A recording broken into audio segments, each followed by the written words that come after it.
Un bonjour. Aujourd'hui, je vous conte l'histoire de Abbas. Abbas était un homme âgé. Il était agriculteur. Afin de gagner un peu d'argent pour vivre, il s'était mis à arroser les champs. Il vivait seul. Il avait perdu sa femme. Et il ne s'était jamais remarié. Afin de pouvoir assurer l'ensemble des contrats qu'il avait, Abbas avait développé une technique. Il alternait l'arrosage des champs tous les 15 jours. Un jour, pendant qu'il arrosait un champ, un agriculteur est venu le voir. Ils se sont mis à discuter ensemble et ce dernier lui a proposé d'arroser son champ de pommes de terre. Abbas s'est mis d'accord avec, comme quoi il allait commencer à arroser son champ le samedi suivant. L'agriculteur, quant à lui, il était marié, il avait 2 enfants.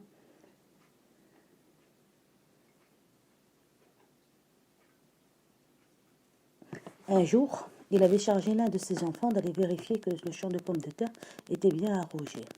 Donc l'enfant est parti dans les coups de 18 heures. Il va vers le champ agricole et ne voit pas Abbas en train d'arroser le champ. Il cherche après lui, il ne trouve personne. Il se met à courir et retourne à la ferme avant de prévenir son père. Il va voir son père et il lui dit que dans le champ, il n'a trouvé personne, que Abbas n'était pas en train de l'arroser. Donc son père décide de prendre son fils et d'aller le voir. Lui et son fils se dirigent vers la maison de Abbas. Il tape à la porte plusieurs fois. Ce dernier n'ouvre pas la porte. Il retape encore plusieurs fois. Il tape aux fenêtres, ils font le tour, ils regardent et ils ne le trouvent pas. Donc l'agriculteur, sachant que Abbas vivait seul et qu'il n'avait pas d'enfant, demande à son fils d'aller lui chercher une échelle. Ce dernier part en courant. Quelques heures plus tard, il revient avec l'échelle. Lui, son père demande à son fils de monter sur l'échelle afin de pouvoir lui rouvrir la porte. Donc l'enfant monte sur l'échelle et lui ouvre la porte. L'agriculteur et son fils entrent dans la ferme et commencent à chercher après Abbas. Ils font le tour de toute la ferme et ne le trouvent pas. Ils décident de faire une deuxième fois le tour de la ferme et ouvrent toutes les pièces pour chercher après M. Abbas. Enfin, ils ouvrent la pièce où il y a les toilettes et là, ils le trouvent allongé, inconscient. Ils essayent en vain de le réveiller. « Abbas, réveille-toi, Abbas, réveille-toi, Abbas, réveille-toi » Ce dernier ne répond pas. Ils prennent de l'eau, nettoient Abbas parce qu'il était dans les toilettes. Donc ils le nettoient, ils le rhabillent, et lui et son fils le prennent et vont l'allonger dans un lit. Son père charge son fils d'aller chercher le frais du village. Quelques heures après, le frais et son fils reviennent, et là, le frais décide de se mettre à lire quelques versets du Coran pour voir si Abbas allait se réveiller. Il lit encore et encore et encore et encore. 3 heures se sont écoulées. Et là, la voix de Abbas lui répond, mais elle a changé. Il prend la voix d'une femme. Il était en fait possédé par un djinn femme. L'imam se met à parler encore et encore et encore et encore. Et là, la femme, djinn, qui possédait Abbas, lui répond. Donc l'imam lui dit, pourquoi tu le possèdes? Qu'est-ce qu'il t'a fait? Donc la dernière... Et elle continue encore à lire le Coran. Et elle lui répond, j'étais en train de faire la fête avec mes enfants. Et il a versé de l'eau chaude sur moi et mes enfants. Et il m'a brûlé. J'ai ainsi décidé de le frapper.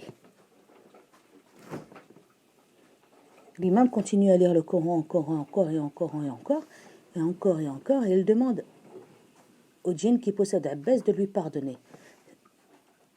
Il lui dit que Abbas ne sait pas lire, ne sait pas écrire, et qu'il ne savait pas qu'il n'avait pas le droit de jeter de l'eau chaude. Il continue à lire. Le djinn enfin concède à lui pardonner, pour une seule raison. Elle lui demande ainsi de faire quelque chose pour lui s'il veut obtenir son pardon. Alors l'imam continue à réciter le Coran encore et encore et encore, et il lui pose la question. Elle lui dit qu'elle veut qu'il se dirige vers un endroit qui s'appelle le Wali. Et dans cet endroit, elle veut qu'il sacrifie une chèvre noire et que Abbas passe toute la nuit là-bas. Il lit encore le Coran, et l'imam lui dit, est-ce que c'est tout? Il lui dit oui. Donc l'imam, l'agriculteur et son fils portent Abbas jusqu'à cet endroit un peu perdu qui s'appelle le Wali. Ils allongent Abbas pour le préparer pour y passer la nuit et emportent avec eux une chèvre noire. Durant la nuit, ils sacrifient la chèvre noire. Ils laissent Abbas passer la nuit là-bas. Le lendemain matin, ils reviennent le voir. Les 2 agriculteurs trouvent Abbas debout, il va bien, il est guéri. Il lui pose la question.